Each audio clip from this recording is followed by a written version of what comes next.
Wildfires are getting worse every year. They destroy homes, threaten lives, and create massive financial losses. Communities often struggle for years to recover from a single season of large fires. Agencies need early warning so they can prepare staff, equipment, and resources before disaster strikes. Our goal is to provide a simple, fast system that highlights risky days in advance, helping decision-makers act sooner and reduce the impact of wildfires. Wildfires today are more frequent and more intense than in the past. They no longer stay isolated in remote areas, but increasingly affect towns, infrastructure, and air quality across large regions. The problem is that traditional forecasts usually focus on general fire risk or long-term outlooks, not on which exact days are most dangerous. This leaves agencies with uncertainty, making it harder to schedule staff and allocate resources effectively. To address this gap, we built a daily data set that covers more than 40 years of California's weather and wildfire history. It connects the dots between daily weather patterns and actual fire starts. The design is straightforward. The data set is clean, reliable, and reusable, so fire agencies can easily run it and build tools around it. This is the foundation of our forecasting system. Our system combines two trusted data sources. The first is the National Oceanic and Atmospheric Administration's weather records, which provide daily measurements such as temperature, rainfall, and wind speed. The second is the California Department of Forestry and Fire Protection's fire perimeter and fire start records, which show when and where fires began. Together, these sources give us more than 40 years of information, enough to uncover strong patterns. The process is simple. We look at yesterday's and last week's weather to understand short-term conditions.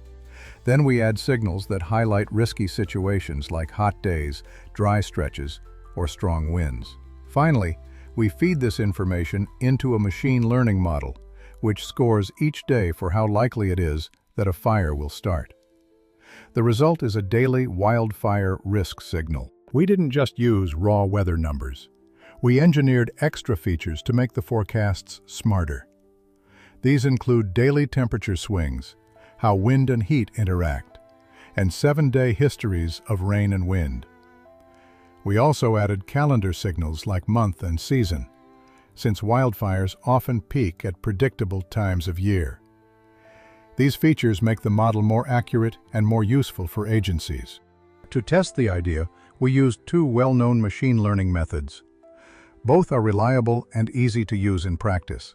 One of them, called XGBoost, gave slightly better performance, but the difference was small. The key takeaway is that both models are fast and practical enough for everyday use in agency settings. When we looked at the results, the patterns were clear. Hotter days matched closely with fire starts. Periods with little or no rain raised fire risk. Wind also played a major role, since it helps fires spread quickly once they start.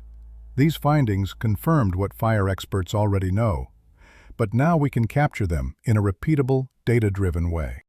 The model successfully identified many of the days when fires started. We also saw that risk scores were highest during the dry, hot summer and fall seasons. These results gave us confidence that the approach works, even without adding more complex data like vegetation or topography. In practice, there's always a trade-off. If we make the system very sensitive, it will catch almost every risky day, but it will also create more alerts. If we set it to be stricter, there will be fewer alerts, but some fire days might be missed. The challenge is finding the right balance between too many false alarms and too many misses. This balance is critical. Too many alerts can cause what we call alert fatigue, where analysts stop paying attention because warnings happen too often.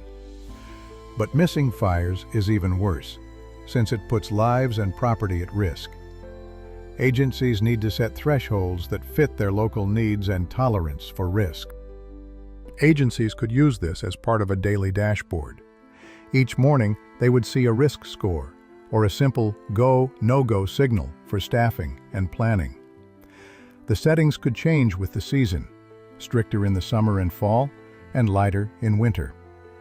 Most importantly, human experts would always stay in the loop, adding local knowledge that the model can't capture. One way to present this is with a simple traffic light system. Green means low risk, yellow means moderate, and red means high risk. Alongside this, agencies could see the day's risk score and adjust alert sensitivity to match their workload. The goal is to keep the system simple, clear, and actionable. It's important to be honest about limits.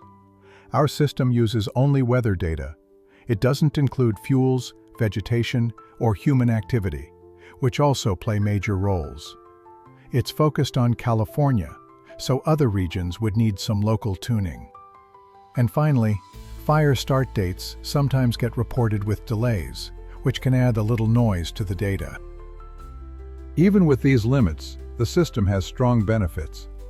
Better planning can save time, money, and lives. We also designed it to be transparent and adjustable. Agencies can set their own thresholds, which helps avoid overloading staff. And because the system is explainable, analysts can trust and adopt it more easily. The approach isn't just for California. With the right local data, it could work in other states or even other countries facing wildfire risk. It can also help with broader emergency planning and resource allocation, building resilience against the growing threat of wildfires worldwide. Looking forward, we plan to expand this system to other regions by bringing in local data sets.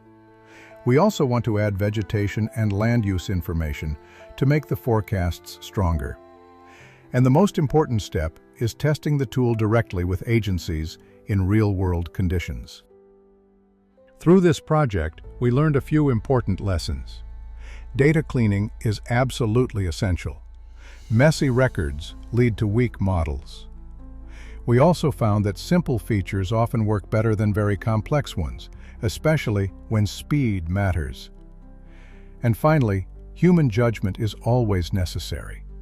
The model should support, not replace, experts. The big picture is this. By combining weather data with machine learning, we can create simple daily wildfire risk signals. These signals give agencies extra time to prepare and reduce damage. It's a small but powerful step towards smarter, safer fire management.